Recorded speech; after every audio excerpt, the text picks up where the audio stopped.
Hello students, welcome back. उम्मीद करता हूँ आप सभी स्वस्थ होंगे और मस्त होंगे और आपने अपनी लर्निंग प्रोसेस को कंटिन्यू किया हुआ होगा।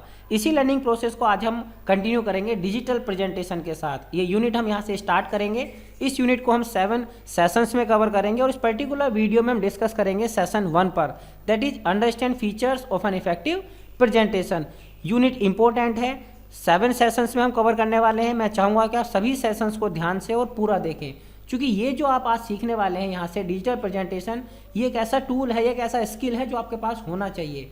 आपको केवल एग्जाम में अच्छे मार्क्स नहीं मिलेंगे इसको सीखने के बाद, बल्कि अगर आप इसको सही तरीके से अपनी लाइफ में यूज़ करते हैं, अपनी स्टूडेंट लाइफ में इसको यूज़ करते हैं, अपनी प्रोफेशनल लाइफ में यूज़ करते हैं, तो आप देखेंगे कि आप बेटर परफॉर्म कर रहे हैं बजाय अगर आप इनका इस्तेमाल नहीं कर रहे हैं। As I told you many times, computer is a amplifier of human brain. Computer क्या है?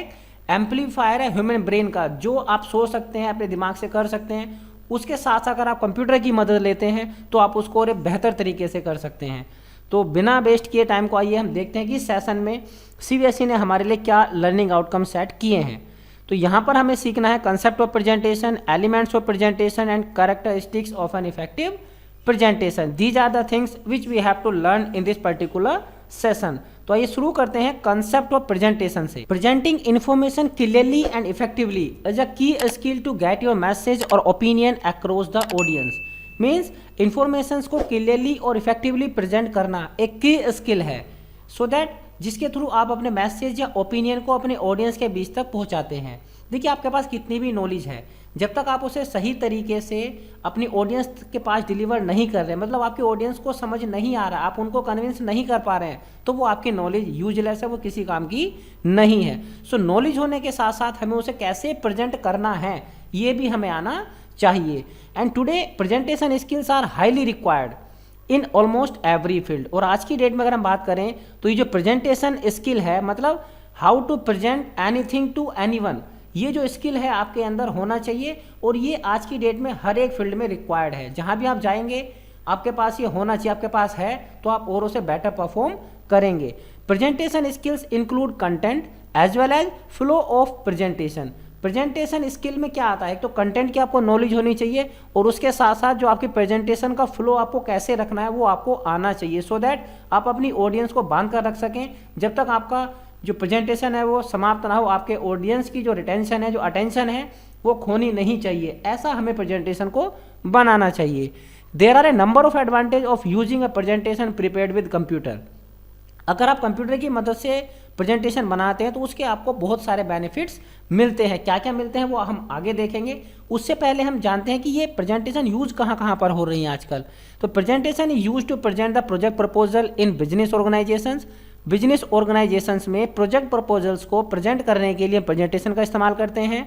और टीचिंग और ट्रेनिंग में आजकल हम प्रेजेंटेशन का बहुत ज़्यादा इस्तेमाल कर रहे हैं। जैसे मैं अभी आपके सामने ये यूनिट को टीच कर रहा हूँ, तो इसके लिए मैंने ये प्रेजेंटेशन बनाई हुई, जिसके थ्रू मैं आपको समझाने की कोशिश कर रहा हूँ।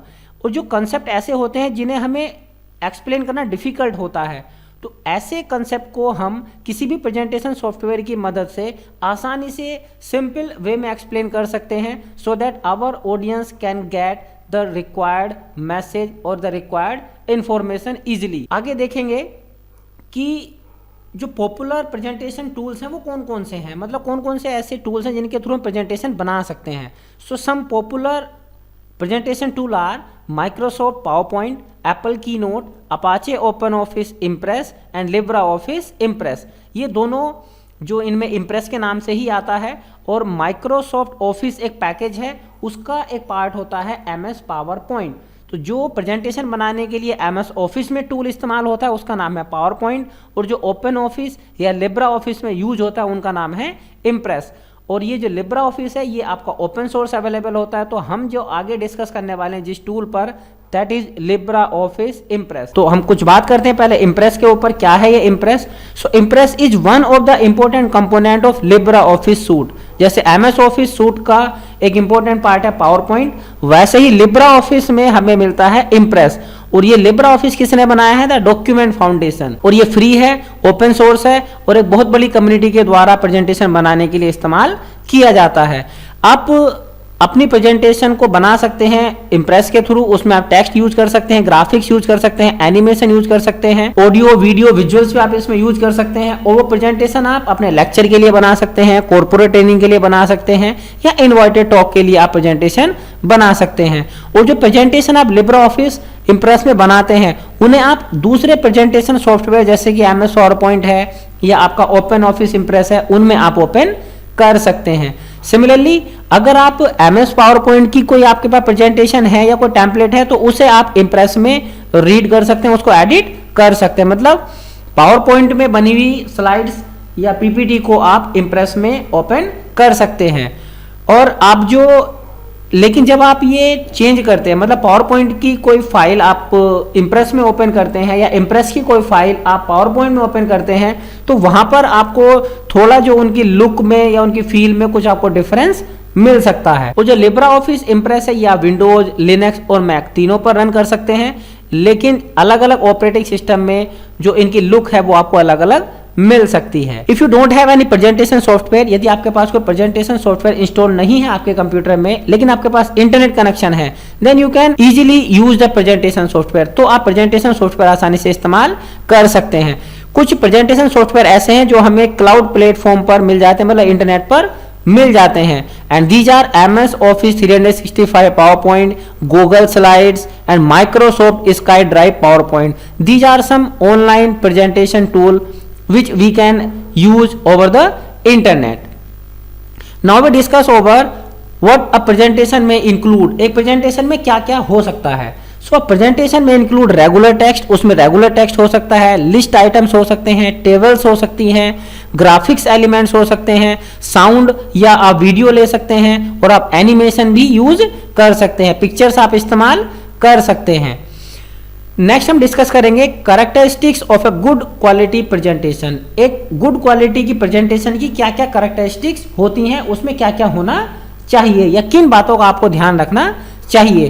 तो देखिए, a good quality presentation is required to convey the message clearly to the audience. एक अच्छी प्रेजेंटेशन हमें क्यों चाहिए होती है, ताकि हम अपनी ऑडियंस को हमारा जो मैसेज हम देना चाहते हैं वो क्लियरली दे सकें। So here are some guidelines which we have to take care while preparing a good quality presentation। एक अच्छी प्रेजेंटेशन बनाने के लिए कुछ गाइडलाइंस हैं जो हमें फॉलो करनी चाहिए। वो क्या है? The first one is number of lines. Number of lines आपको ध्यान रखना चाहिए। ऑन वन पेज और slide try to include 5 to 8 lines. Means जैसे कि आपके सामने जो पूरा पेज आप देख रहे हैं क्या है, एक स्लाइड है। एक प्रेजेंटेशन में क्या होती है, अलग अलग स्लाइड्स होती है। जैसे हमारे नोटबुक में अलग अलग पेज होते हैं, वैसे ही एक प्रेजेंटेशन में अलग अलग स्लाइड्स होती हैं, और अलग अलग स्लाइड पर हम अलग अलग इंफॉर्मेशन देते हैं और फिर उन सबको मिलाकर हमारी प्रेजेंटेशन बनती है। तो जो आपकी एक स्लाइड होती है, मतलब एक पेज की तरह से जो होती है, उसमें आपके केवल 5 to 8 लाइंस आपको यूज करनी चाहिए। अगर आप ज्यादा लाइंस यूज करते हैं तो आपको आपके फोन का साइज छोटा करना पड़ेगा, और फोन का साइज छोटा होगा तो उसकी रीडेबिलिटी कम हो जाएगी और जो आपकी ऑडियंस है वो सही से पढ़ नहीं पाएगी।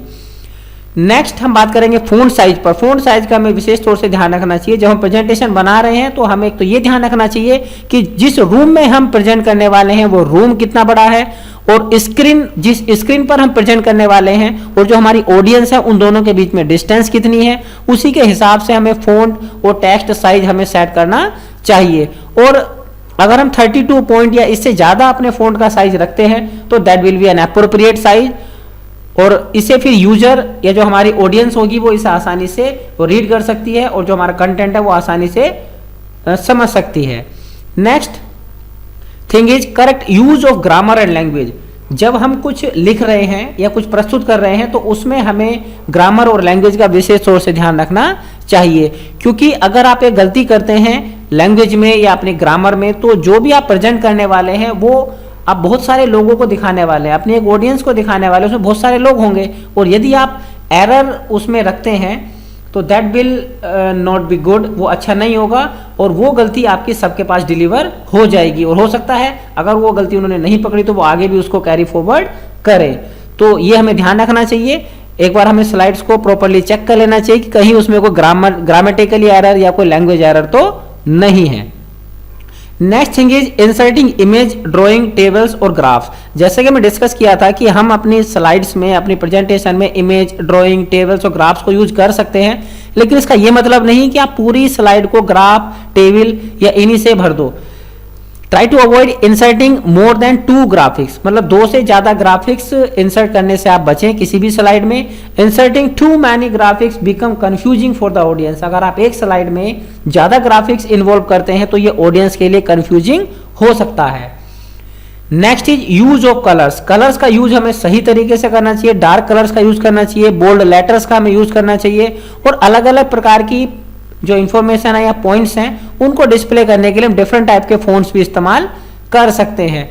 यूज फेयर और silent background colours and dark colours for fonts. Fonts के लिए आप डार्क कलर का यूज करें तो ज्यादा बेटर होगा, और जो बैकग्राउंड है उसके लिए आप साइलेंट कलर्स का यूज करें। Give attention to the contrast of background and foreground colour, मतलब बैकग्राउंड और फोरग्राउंड कलर में जो कॉन्ट्रास्ट है उसको आप ध्यान में रखें। ऐसा ना हो कि आपने जो बैकग्राउंड कलर लिया है उसी से मिलता जुलता आपने फोरग्राउंड कलर लिया है और जो आपने टेक्स्ट लिखा है वो सही से रीडेबल है ही नहीं, तो आपकी ऑडियंस उसको सही से नहीं पढ़ पाएगी।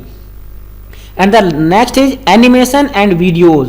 Do not include more than one animation or video in one slide. एक स्लाइड में एक से ज्यादा आप वीडियो या एनिमेशन का इस्तेमाल ना करें तो ज्यादा बेटर होगा आपका। Including more than one will overlap the sound and may cause confusion to the audience. अगर आपके जो आप एनिमेशन या वीडियो इस्तेमाल कर रहे हैं उसमें साउंड है और एक से ज्यादा आपने एनिमेशन या वीडियोज ले ली है तो उनकी जो साउंड है वो मिक्स हो जाएगी और ऑडियंस के लिए कंफ्यूजन हो जाएगा, वो उसको समझ नहीं पाएंगे। यदि एनिमेशन आपके ऐसे हैं कि उनमें साउंड नहीं है तब आप ले सकते हैं, लेकिन वो भी आपके ज्यादा ना हो। The last is pay attention to target group while creating the presentation। जब आप प्रेजेंटेशन बना रहे हैं, give attention to meet the requirements of the target audience. तो आपकी जो टारगेट ऑडियंस है, मतलब जिसको आप बता रहे हैं वो किस प्रकार की है, उसके लिए क्या क्या रिक्वायरमेंट है कि वो आपके मैसेज को सही से समझ जाए, ये आपको ध्यान में रखना चाहिए। मतलब ऐसा ना हो, जैसे मैं अभी आपको बता रहा हूँ क्लास 9th के बच्चे हैं तो जो मुझे वर्ड्स यूज करने चाहिए वो ऐसे हो जो आपकी समझ में आ जाए। ऐसा ना हो कि मैं ऐसे ऐसे वर्ड्स यूज करूँ, ऐसी लैंग्वेज यूज करूँ जो आपकी समझ में ही ना आए। तो हमें अपनी प्रेजेंटेशन को ईजी रखना चाहिए क्योंकि हम चाह रहे हैं कि सामने वाला समझ जाए। हमें वहां पर अपनी जो इंटेलिजेंस है वो नहीं दिखानी है, हमें दिखाना है कि हम उसको कैसे समझा सकते हैं। So focus on the content, content पर फोकस रखिए। Sequence of the topics in such a way that it makes a flow to attract the attention of the audience. और जो आपके टॉपिक्स की सीक्वेंस है वो इस तरह से होनी चाहिए कि वो आपके ऑडियंस के अटेंशन को अट्रैक्ट कर सके और जो ऑडियंस है वो आपके जो ऑब्जेक्टिव है उससे ना हटे और उसका जो अटेंशन है वो आपकी प्रेजेंटेशन से ना हटे। आप जब शुरू कर रहे हैं और जब लास्ट कर रहे हैं तो उसके बीच में उसको ऐसा ना लगे, बोर फील ना करे और उसका माइंड इधर से उधर डाइवर्ट नहीं होना चाहिए। तो फ्लो हमारा ऐसा होना चाहिए। So these were the characteristics of a good quality presentation that you must keep in your mind when you are creating a good quality presentation. So उम्मीद करता हूँ आपको तीनों ही चीजें समझ में आएंगी जो हमने डिस्कस की हैं। What is the concept of a presentation and why we need a presentation, and next भी discuss over the elements of a presentation. एक प्रेजेंटेशन में क्या क्या हो सकता है, आप text, audio, video, animation use कर सकते हैं। And in the last we have discussed characteristics of a good quality presentation. उम्मीद करता हूँ आपको ये सभी चीज़ें समझ में आई होंगी और यदि फिर भी कोई कन्फ्यूजन है तो आप मुझे कमेंट कर सकते हैं। In the next video I will try to cover up that. तब तक के लिए सुरक्षित रहिए और सीखते रहिए।